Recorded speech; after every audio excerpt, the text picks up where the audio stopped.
I feel fine. Godspeed, John Glenn. Tranquility Base here. The Eagle has landed. Rocket Tranquility, we copy you on the ground. New possibilities are opening up for scientific cooperation between countries. 1-0-0. Liftoff. Americans return to space as Discovery clears the tower. Discovery, go and throttle up. Discovery, roger. Go for deploy. And everybody in the shuttle program, the crew is go for launch. Roger. Nice to be in orbit. We have followed in their footsteps to get us where we are today.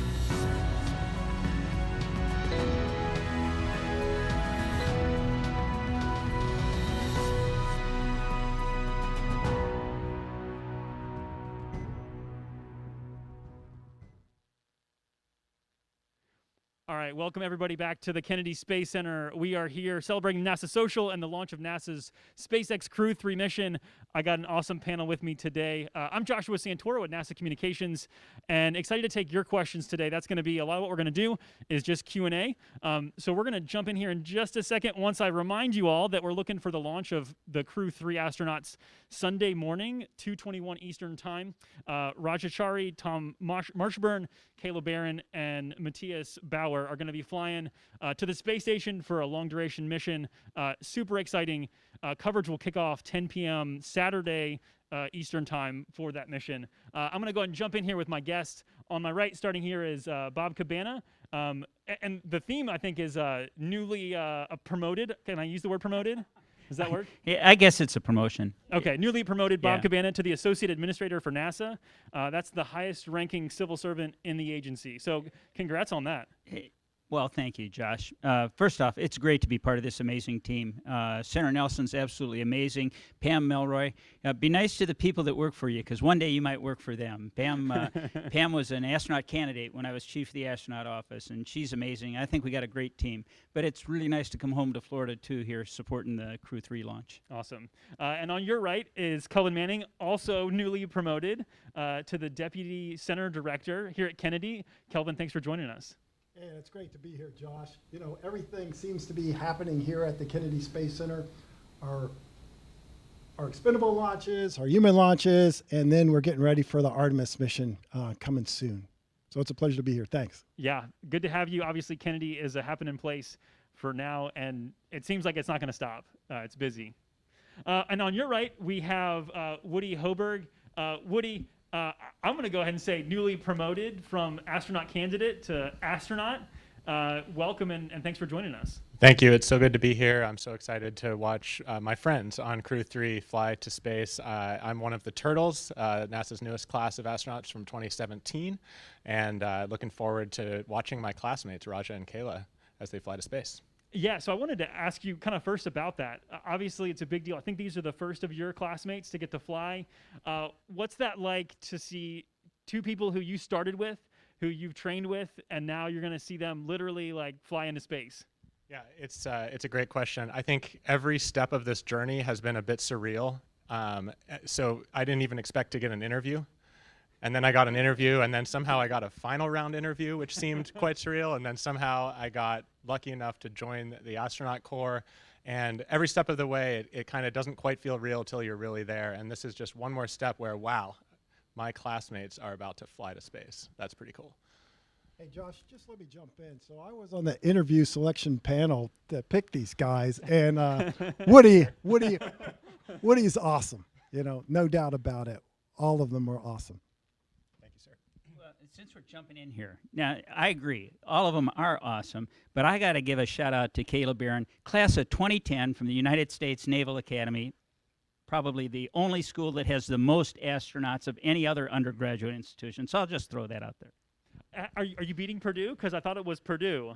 No, actually, undergrad, Naval Academy. All right, very good. I'm assuming that you say that from personal experience.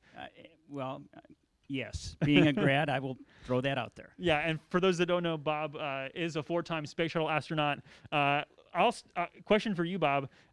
What's it like to not be the guy on the rocket? Because I'm still expecting at some point you're going to pull like a John Glenn and still hop on another one and get into space again. So John Glenn is definitely my hero. He was 77 when he flew his last flight, so I got a few good years left. I'm looking forward to hopefully having that happen. No, and the hardest job I had when I was chief of the astronaut office was assigning other people to fly in space and going out to the launch pad with them. When you have some of your closest friends on that rocket, on that ball of flame, going off into space, I mean, my heart's going like this. It's an emotional event. It's so much easier to fly than watch your friends do it. But it truly is an amazing event. So if I had a choice, I would love to be on that rocket.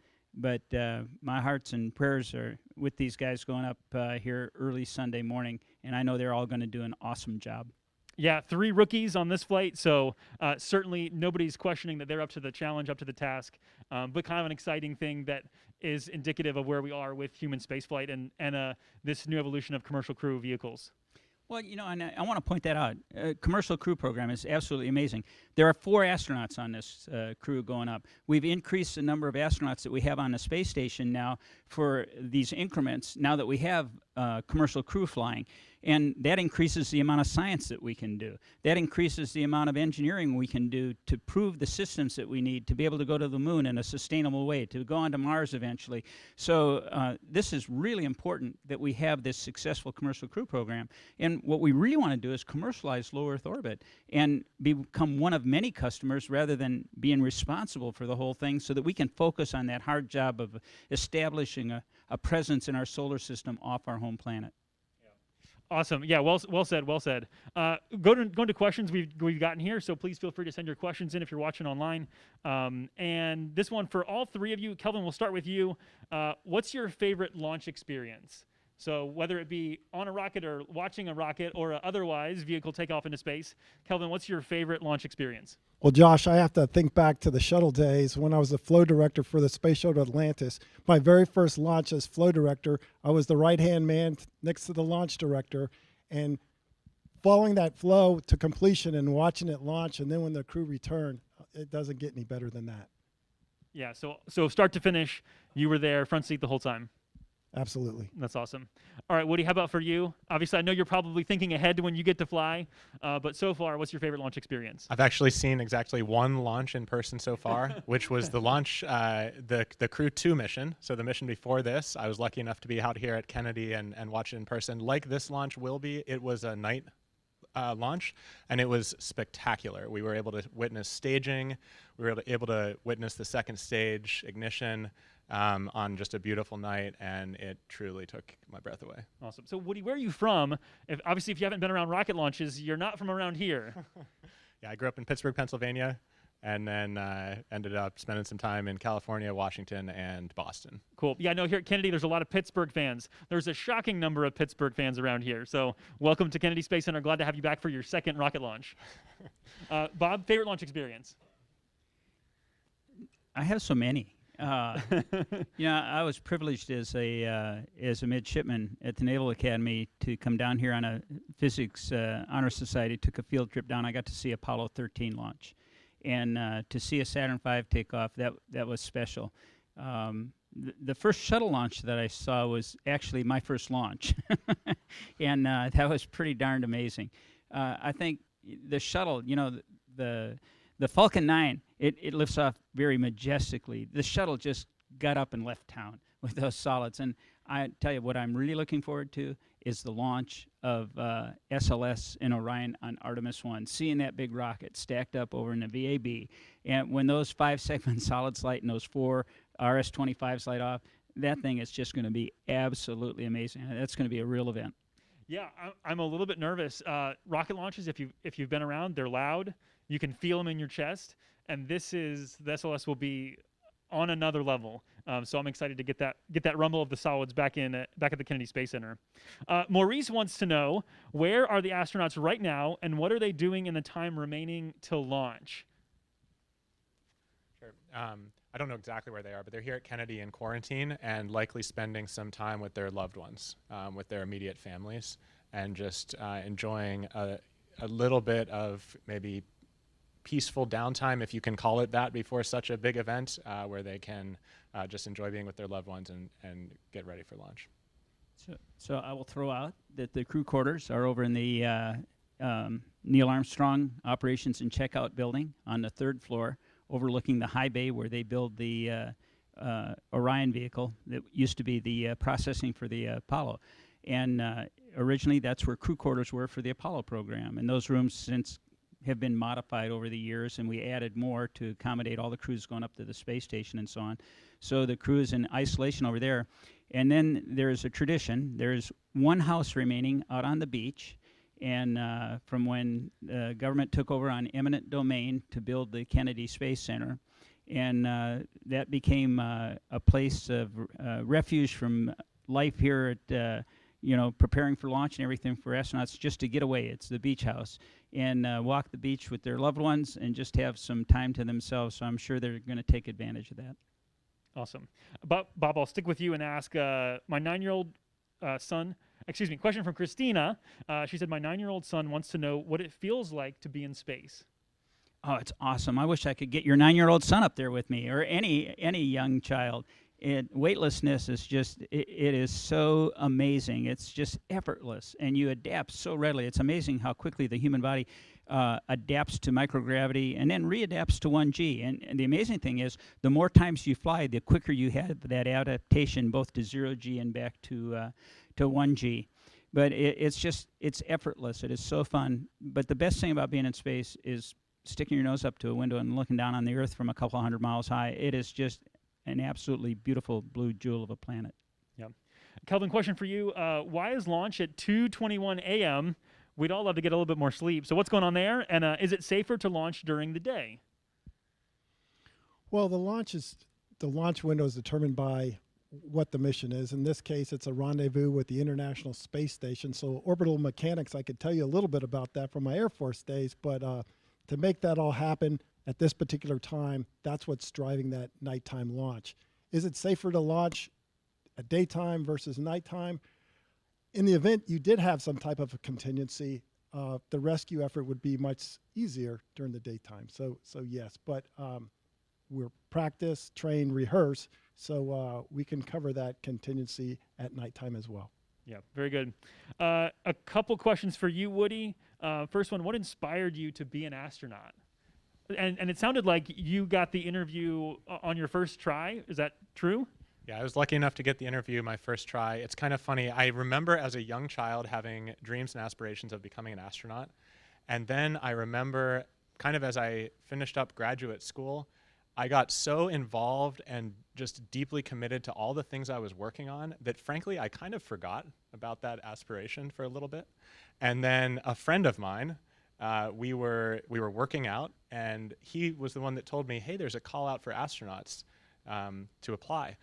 We should apply. And I said, yeah, that is a thing I always wanted to do. Let's apply. But it's funny, when I threw my name in the hat for that application process, I never expected to actually get an interview. It just felt like this impossible dream. And so I feel so lucky to have had the chance to even to come interview, because what a fun process that is. And then beyond that, to actually get the job. Is there something, sorry, Kelvin, I'll come back to you in a second. Is something that inspired you, like that made you have that desire, or was that just like you were young and that's what you remember? Growing up, I always loved things that fly. I built model rockets as a young child. I loved airplanes. I always wanted to fly airplanes. And so I just always loved aerospace. I became an aerospace engineer in college, and I don't know, it just always seemed like something that's so natural and easy to be excited about. I don't understand how you could not love aerospace. Kelvin? But Josh, let me tell you about Woody here. I remember from the interview, so it wasn't just like little model rockets. You were building big model rockets, in fact, where people were getting suspicious because of the propellants required to build these big rockets. And it's like, man, what a guy. That's true, right? That is true. I was actually building these before I was 18.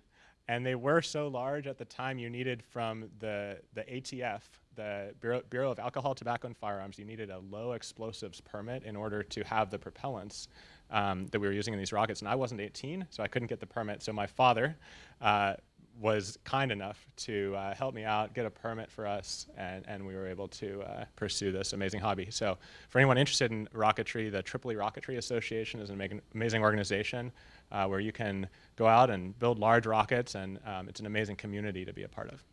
So moral of the story there is follow regulations, obey the law, get parental supervision, but have lots of fun and build big rockets. Awesome. Other question for you, Woody. Congratulations first up. What did you get to learn from the Crew-3 astronauts? And would you like to be on board a future mission to the International Space Station? And what would you do when you get up there? I've learned so much from the Crew-3 astronauts. You look at this crew, it includes 3 rookies. I think that's really special. What better way is there to train for the missions we are going to do in the future, like going to the moon through Artemis? What better way is there to train for that than to go fly in space and spend 6 months living and working on the International Space Station? To answer, yeah, I've lost track of the countless leadership lessons I've learned from my classmates, Raja and Kayla, who will be on this mission. And yes, do I want to go? Yeah, I'd love to go. So someday I'm definitely looking forward to it. And I'm looking forward to just the dynamic, varied activities that we have to do on board, whether it's doing science or maintenance or like Kayla and Tom will do in a few weeks, going outside on an EVA to replace a failed communication unit. Just that kind of dynamic, everyday, getting it done attitude that has to happen up there. I'm really excited for that. Awesome. All right, question for each of you. We'll start here with you, Bob. Where will you be on launch day? And more importantly, will you be wearing a Halloween costume? So I'm going to be over in OSB 2 with the administrator for the launch. I'd rather be sitting on console. And I'll be honest, I was going to, and I didn't. Didn't get one. But I had this awesome alien costume that I think would have been just perfect. But no, I'm not going to be wearing a costume. All right, maybe next time then. Kelvin?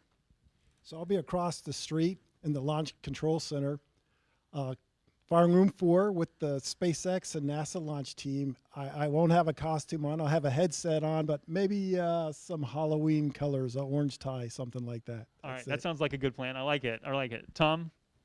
Excuse me, Woody, forgive me. Tom's flying. He's not here. You're Woody. Tom will be on the rocket, and I will be in OSB 2 as well. And I suspect I'll probably be dressed quite a bit like I am right now. Okay. Yeah, Tom will maybe be dressed for Halloween, but his will look more like a SpaceX flight suit. So anyway, sorry, Woody, about that.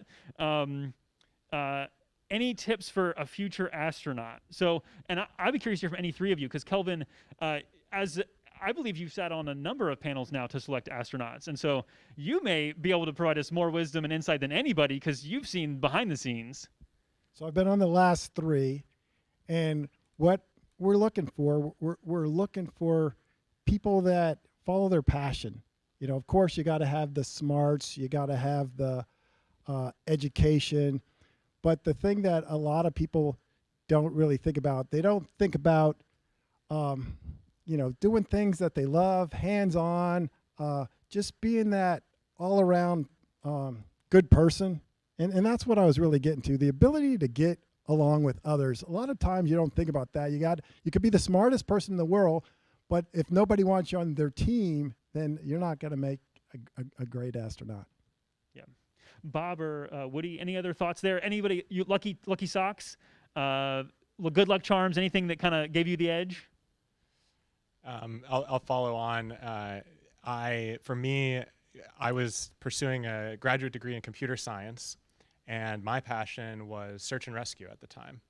And I wanted to be off doing search and rescue missions, and so I worked for Yosemite Search and Rescue. And I bring it up because at the time, many of my most trusted mentors in academia advised me not to do it because they told me that it was going to distract me from the important career in academia that I was pursuing. But I just really wanted to do it. And I am so glad that I did and so grateful to be here now in an organization where for the first time actually in my entire career, these sort of 2 sides of me, a very technical side and a very operational side, have been truly valued, both sides. That's so special, and it's such a big part of what makes human spaceflight possible, whether it's as an astronaut or a flight controller or any of the countless people that contribute to our mission here. So I'm going to pile on to what Kelvin said. You know, we look for people that excel in their field, having sat on a number of boards.